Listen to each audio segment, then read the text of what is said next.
Have you ever had a moment, maybe in the middle of the night, when an old memory crept in, something someone said or did years ago, and it still stings like it happened yesterday? Maybe it was a friend who betrayed your trust, or a family member who let you down when you needed them most. Maybe the wound came quietly, like a slow drift in a relationship you once held close. And even now, decades later, a part of you still carries the weight of it. If that sounds familiar, I want you to know, you're not alone. So many of us carry old hurts like invisible bags on our shoulders. And over time, they can grow heavier than we realize. But here's the thing, after 60, something changes, or at least, it should. Because this chapter of life isn't just about getting older, it's about getting lighter. It's about healing, releasing, and finally giving ourselves permission to move forward without the emotional baggage we've been holding onto for too long. Forgiveness isn't about pretending something didn't happen. It's not about saying what they did was okay. It's about choosing, for your own peace, to let go of the power that pain has over you. It's about setting yourself free. And that's exactly what we're talking about today. We're going to walk through 5 powerful ways to begin that healing journey. And don't worry, this isn't about pushing you into some big emotional overhaul overnight. It's about gentle, steady steps toward peace, toward feeling lighter, toward waking up with a heart that isn't so tangled in what happened back then. So you can truly enjoy what's right here, right now. Let's begin with something small but mighty. One of the first ways to start healing old wounds is to simply acknowledge that the hurt is still there. It sounds obvious, but it's surprising how often we brush things aside and convince ourselves we've moved on. When really, we've just buried it deeper. And when we do that, it doesn't go away, it just sits under the surface, quietly affecting the way we feel, the way we connect with people, even the way we see ourselves. I remember talking with a woman named Ruth. She was 72, and she'd spent most of her life believing she had long since forgiven her older sister for something that happened in their 20s. But when that sister's name came up, her voice would tense, her shoulders would rise, and you could hear the pain in her tone. One day, she paused mid-conversation and said, "You know what? I don't think I ever really forgave her. I think I just stopped talking about it." And right then, something shifted. That kind of honesty is where healing begins. Not in sweeping it under the rug, not in minimizing what happened, but in looking it in the eye and saying, "Yes, that hurt, and I'm still carrying it." There's nothing weak about that. In fact, it's one of the strongest things you can do. Now, once you've acknowledged the pain, the next step is just as powerful, and it's about turning inward instead of outward. It's about understanding that forgiveness is more about you than it is about the other person. This is where many people get stuck, because they think, why should I forgive someone who never apologized, who never made it right? But here's the truth. Waiting for an apology that may never come is like standing at a bus stop for a bus that's already been rerouted. You end up waiting for peace, stuck in place, while the rest of your life passes by. Forgiveness doesn't depend on someone else's actions. It begins when you decide that you deserve to feel peace, even if the person who hurt you never takes responsibility. You don't need their remorse to begin healing, you only need your willingness. I once met a man named Carl who hadn't spoken to his brother in over 30 years. There had been a falling out over a will, and neither of them ever picked up the phone again. Carl told me he used to dream of getting an apology. He imagined what he'd say when it finally came, but it never did. And one day, he said he realized that while he was waiting on that call, his brother had moved on with his life, but he was still stuck, still angry, still losing sleep. And that's when he decided to forgive, not for his brother's sake, but for his own. He said the moment he made that decision, he felt something inside him soften, not because it erased the past, but because he finally stopped giving that pain so much space in his present. There's such power in that shift. When you stop looking at forgiveness as a gift to the other person, and start seeing it as a gift you give yourself, the journey becomes a little more clear, a little more manageable, and a whole lot more freeing. And sometimes, that journey starts not with the person who hurt you, but with yourself. That might be the hardest part of all, because for many people, especially after 60, we're not just carrying pain from others. We're carrying guilt, regret. Maybe you wish you'd handled something differently, said something sooner, chosen a different path. Maybe it's not someone else you're struggling to forgive, it's you. Let's take a breath here. If you're nodding along right now, please hear this. You're human. You have made mistakes. Yes, but you have also grown, learned, loved, survived, and at this stage of life, you deserve the same grace you would offer to someone you care about. Imagine if your best friend came to you and said, "I can't forgive myself for the things I did 20 years ago." Would you tell them to stay stuck in shame forever? Or would you wrap them in compassion and say, "You did the best you could at the time with what you knew"? You deserve that same compassion. Forgiving yourself is not forgetting your past, it's learning how to carry it without letting it define your worth. Sometimes we hold on to guilt as a way to punish ourselves. But what if, instead, we saw forgiveness as a way to honor our growth? To say, "Yes, I made a mistake, but I am not that mistake. I am more than that. And I choose to move forward." That doesn't mean you don't care. It doesn't mean you're ignoring the impact of your choices. It means you're ready to stop dragging yourself through the same old emotional mud. And instead, begin walking toward healing. And here's the beautiful thing: the more you forgive yourself, the easier it becomes to forgive others. It's like cleaning out your emotional closet. When you finally clear out the shame and judgment you've been holding against yourself, you start seeing others through a softer lens. 2. Forgiveness doesn't mean everything gets fixed. Sometimes, relationships don't get repaired. Sometimes people don't change, but you can. And when you do, that peace that seemed so far out of reach suddenly starts to feel closer than ever.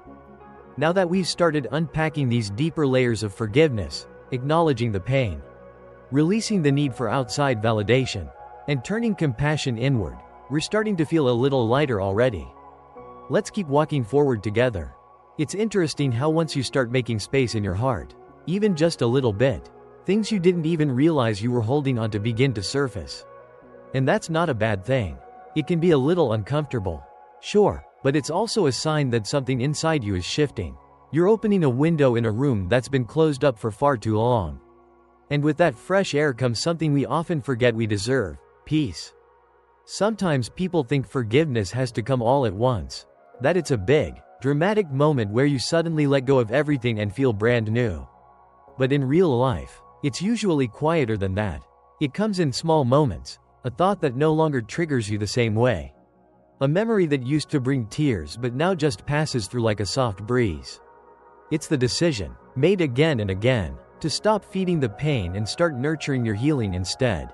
And one of the most important things you can do during that process is set boundaries. Forgiveness does not mean you have to reopen your door to someone who continues to hurt you. In fact, sometimes the most loving thing you can do, for yourself and for the other person, is to forgive and create distance. Forgiveness is about releasing resentment. Boundaries are about protecting your peace.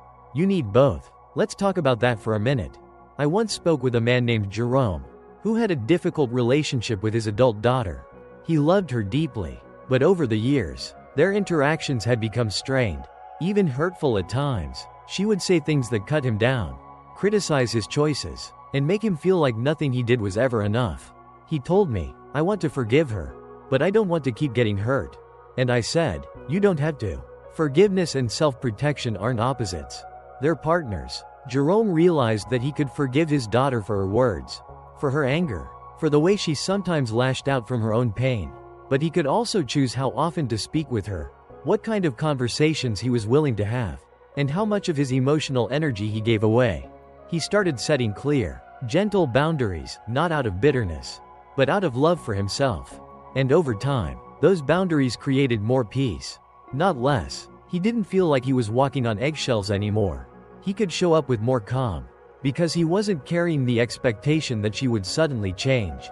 He had changed, and that made all the difference. So if there's someone in your life who keeps reopening a wound you're trying to heal, remember this: you are allowed to create space. You are allowed to say, "I forgive you, and I'm choosing to love you from a distance." That doesn't make you a bad person. It makes you a wise one. Sometimes forgiveness means letting go, and other times, it means staying, but with new boundaries, new communication, and new expectations. Only you can decide what's right for your heart. Another powerful step on this journey is reframing the story you tell yourself about what happened. Our memories are stories we carry, and we often play them back the same way, over and over, like a movie stuck on repeat.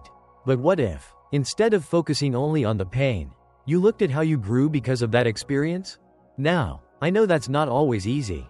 Some wounds are deep, and nothing about them feels like a blessing. But even then, there can be wisdom, strength, perspective. Maybe that painful moment taught you resilience. Maybe it made you a better parent, partner, or friend. Maybe it brought you closer to your faith or helped you understand others in a more compassionate way. Reframing isn't about pretending something didn't hurt. It's about giving yourself a more empowered narrative. One where you're not just the person who was hurt, but the person who healed, who got through it, who learned and grew and kept showing up for life. Think of it like looking at a scar, not just as a reminder of the wound, but as a symbol of the healing that followed. I remember hearing from a woman named Lillian, who had gone through a divorce in her late 50s. She carried a lot of anger for years, anger at her ex-husband, at herself, even at time itself for slipping by while she was trying to put the pieces back together. But one day, she told me she looked around her cozy little apartment, filled with books and art and sunlight, and she thought, I built this, I survived, and I'm proud of who I've become. That moment didn't erase the pain of the past, but it reframed her story.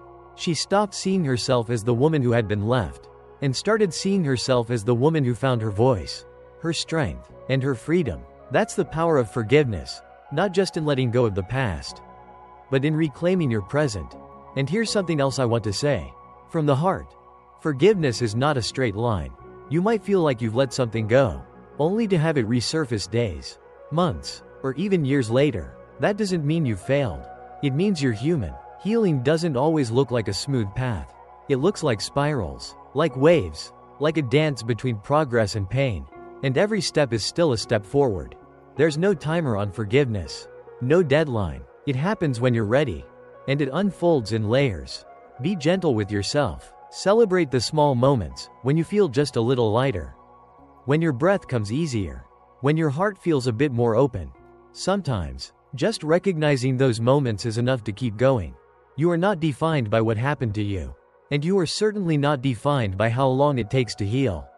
You are defined by your willingness to keep showing up for your life, your joy, your peace. Forgiveness is one of the most courageous things you can choose, not because it's easy, but because it asks you to move beyond the safety of anger or resentment into the unknown of peace. And that takes real strength. You've made it this far. You've lived through losses, heartbreaks, misunderstandings, and maybe even some betrayals that still hurt when you think about them. But you're still here, and that means there is still time, not just to let go of pain, but to make space for more beauty, more connection, more freedom. Let's keep walking this path together. By the time we reach this stage of life, we've all seen our share of heartache. Some of it we talk about, and some of it we just carry quietly, tucked away where no one else can see. But what we often forget is that healing isn't about forgetting or pretending it didn't hurt. It's about making peace with what happened, so that it doesn't keep echoing in your present and coloring your future. And that brings us to one of the most overlooked, but truly powerful, parts of forgiveness: forgiving yourself. I know, that's often the hardest one, isn't it? You can be the most loving parent, the most loyal friend, the most giving spouse, and still carry guilt over things you said or didn't say, choices you made or didn't make. Maybe you stayed too long in a relationship that wasn't healthy. Maybe you worked too hard and missed precious time with family. Maybe you simply feel like you should have known better, even though, at the time, you were doing the best you could with what you had.